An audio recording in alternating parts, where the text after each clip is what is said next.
A Warning to the Hindus by Savitri Devi is a book from 1939 which sought to inspire Hindu nationalism among the Indian peoples. In it, Savitri Devi lays out the threats that faced Hindudom, why Hindu nationalism needed to be cultivated, and how Hindus could create a Hindu nation. Furthermore, she believed that an independent and revitalized India built on Hindu nationalism could serve as an example for how Europe could revive her own native Aryan religions and the glory therein. Before delving into the contents of the book, it behooves us to understand its relevance for contemporary men and women of the right. One could be forgiven for asking how a book written for a Hindu audience in 1939 is relevant to our situation today.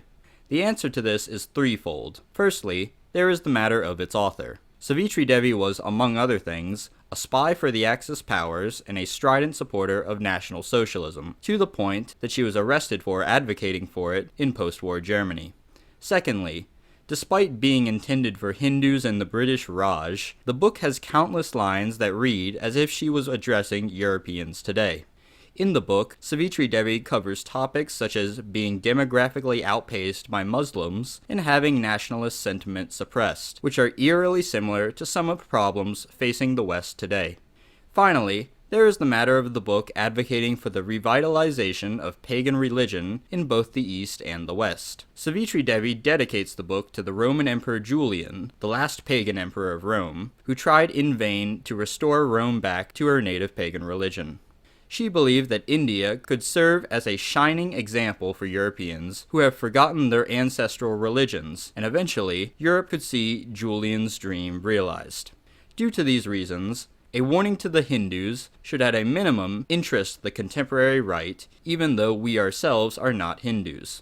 I will now present the analysis of the book as charitably as possible, then after the analysis is finished, as usual, I will enumerate any salient criticisms from a rightist perspective. Beginning with the introductory chapter, Savitri Devi distinguishes between creedal religions and non-creedal religions. A creedal religion is one in which a set of common beliefs link its adherents. These religions see themselves as having the one absolute truth and seek to proselytize the religion to all mankind.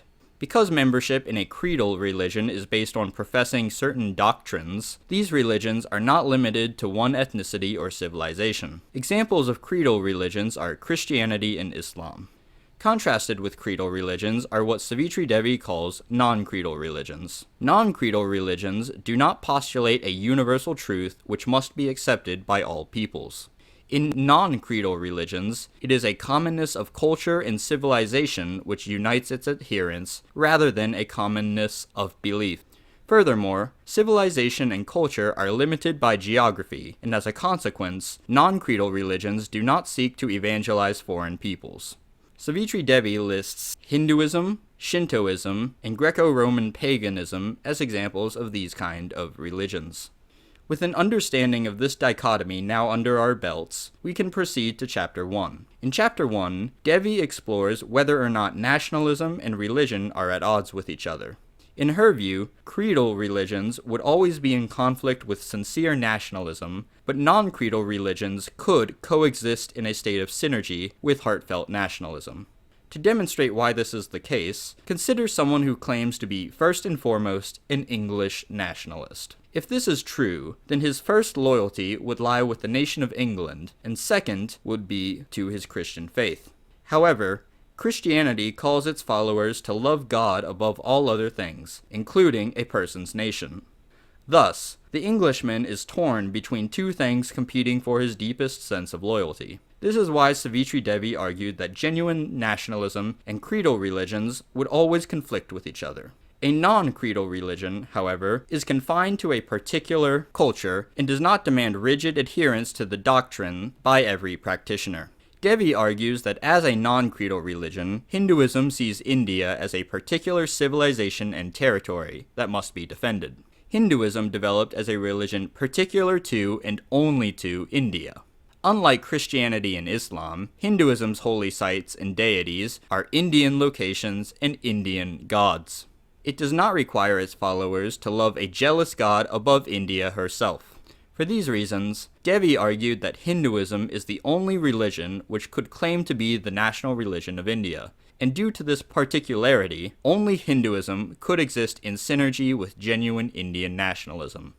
Proceeding to the next two chapters, Savitri Devi explores what she calls the human value of Hinduism. In these chapters, she outlines why she believed Hinduism contains a special value that sets it above other religions. Her rationale for believing this can be distilled down to three distinct points. 1. The compatibility of Hinduism with Indian nationalism, which we have already discussed. 2. Hinduism's scientific outlook on religion and life. And 3. Indian paganism as the last living expression of beautiful Aryan religion.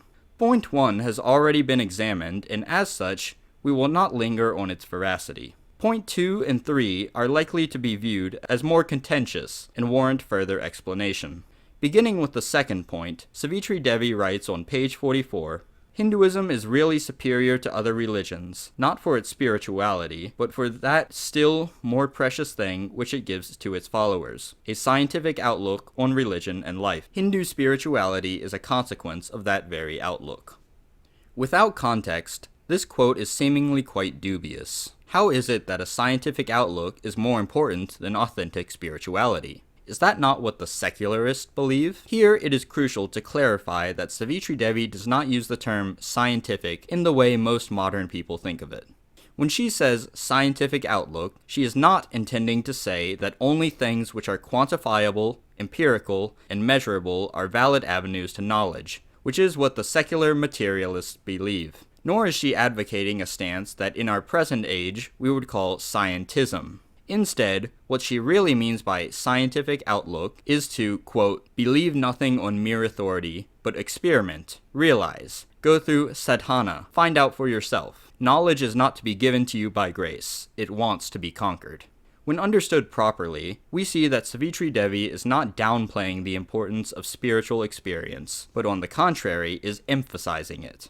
She does not want people to try and ascertain spiritual knowledge by blindly obeying a sacred book's teachings or the precepts of a bishop. Rather, she wants people to develop authentic spirituality by experimenting with different paths and experiencing the divine for themselves. This is what she means by a scientific outlook, and in her view, Hinduism encourages this approach, while religions such as Christianity and Islam do not. Returning now to why she saw Hinduism as having a special value that sets it above other religions, we understand that Hinduism is the only religion compatible with Indian nationalism, and that it encourages its followers to obtain spiritual knowledge by experimenting with different paths. But is it truly the case that no other religions do this? Why did she convert to Hinduism instead of trying to restore Greek paganism, which she declared to be a beautiful and magnificent religion? To answer this, we must turn to her third point, that Indian paganism was the last living expression of beautiful Aryan religion. In chapter 3, Savitri Devi recounts the story of the Roman Emperor Julian, for whom the book is dedicated. Julian was the last pagan emperor of Rome, and he held sovereignty after the Christianization of Rome was thoroughly underway. Devi recounts how Julian spent a great deal of effort organizing festivals and open displays of pagan religion, albeit in vain. Despite Julian's valiant and noble efforts, the religions of the Aryans who went west would all eventually fall to Christianization. Greco-Roman paganism was lost first, and as the centuries progressed, so too was Celtic paganism, Germanic paganism, and Norse paganism. Like Julian, Savitri Devi also laments the loss of pagan Aryan religions of the West. However, in her mind, not all living expressions of Aryan religion were lost, because the religion of the Aryans who went east survived in India, as she writes on page 55. But all of this does not lessen the fact that the Hindu religion, both as a set of philosophies and as a cult, has also the characteristics which Aryan paganism had, before it was overcome by Christianity in the West. And, what is more, we find in Hindu cult, in Hindu life, that essential thing which is the only thing worth living for, beauty. Throughout the rest of the chapter, Savitri Devi points out aspects of Hinduism that were common to Western Aryan paganisms before the Christianization of Europe. Interestingly, Devi is not alone in recognizing these commonalities between Eastern and Western Aryan paganisms. The Anhörnerbe, which conducted archaeological research on behalf of the German National Socialists, as well as Heinrich Himmler himself, both observed common traits between the various European paganisms and Hindu religion. It is precisely because Hinduism was an actively practiced Aryan religion that Savitri converted to it, rather than converting to Greek paganism. She believed, much like René Guénon and Frithjof Schuon, that spiritual transcendence required actively practicing a religious tradition. But unlike these men, she chose Hinduism as her tradition rather than becoming a Sufi Muslim.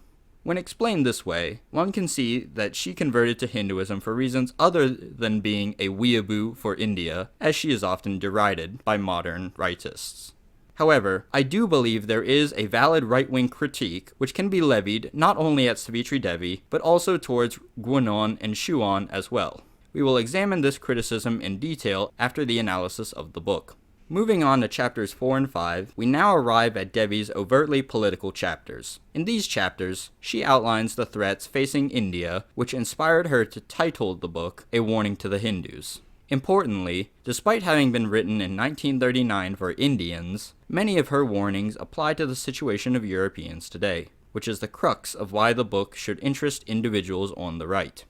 On page 70, she writes that it is the Hindus as a nation who are in danger of extinction, at least in certain parts of India. It is Hindudom, not Hinduism, that we defend. What she is referring to is the fact that in certain areas of the British Raj, the Muslim population skyrocketed as the Hindu populations waned. On page 65, she writes, the Mohammedan population of Bengal alone is more than double that of present-day Turkey, and the Mohammedan population of just one of the districts of Bengal is more than half that of the whole Arabia. And on page 67, she writes, yet, there are quarters in Dhaka and Chittagong where the number of bearded men that you cross on the streets, wearing a red tupi on their head, makes you feel as if you were in Cairo or in Baghdad, not in India.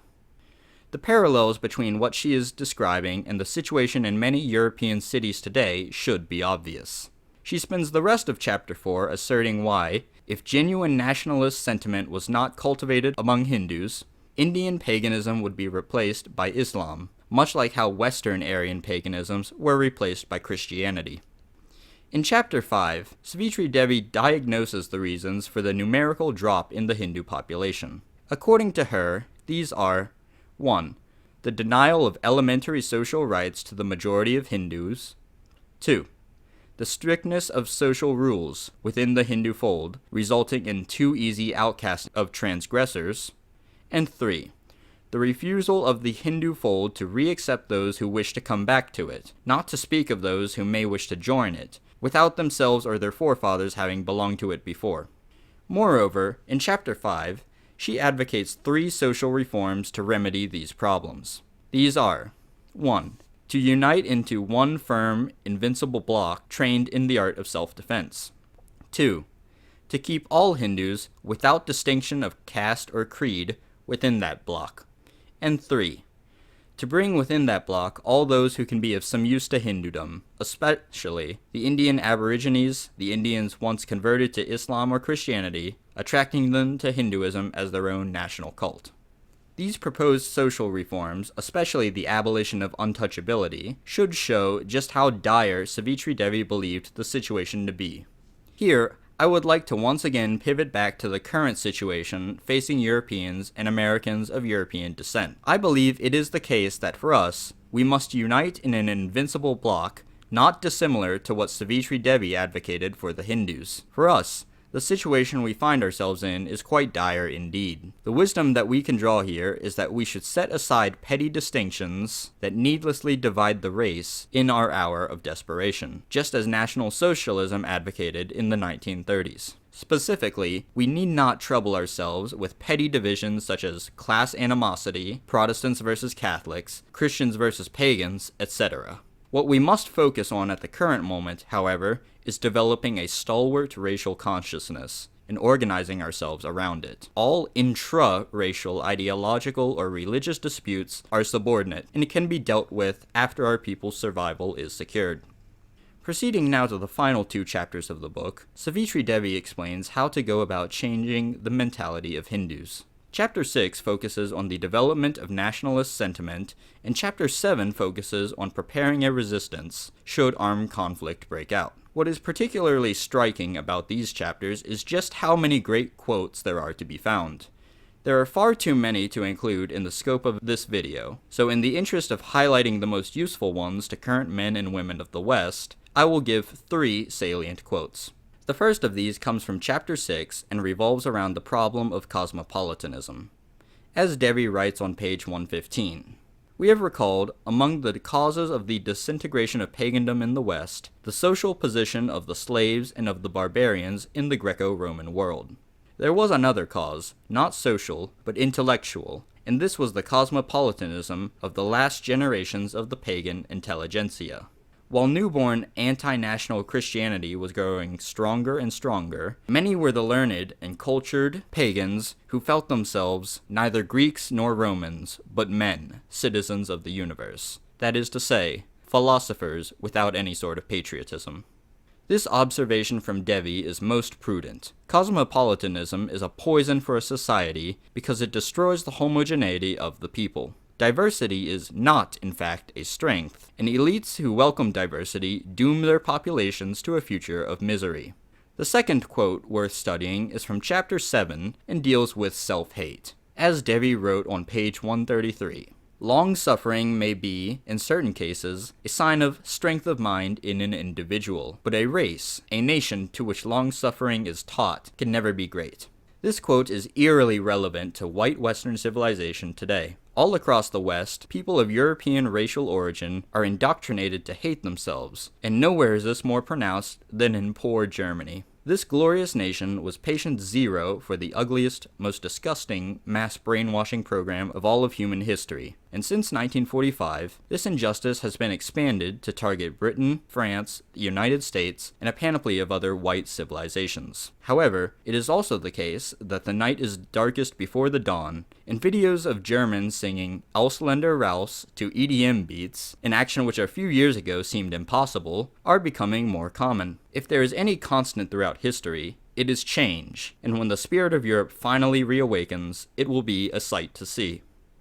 The third quote is also from Chapter 7, and discusses the dream of resurrecting Aryan pagandom in the West.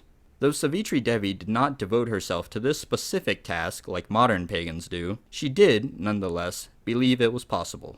Moreover, she believed India could serve as a template for Western pagans to follow, as she writes on the last page. And there would be nothing astonishing if such Hindus, enjoying complete independence, became conquerors and rebuild Greater India.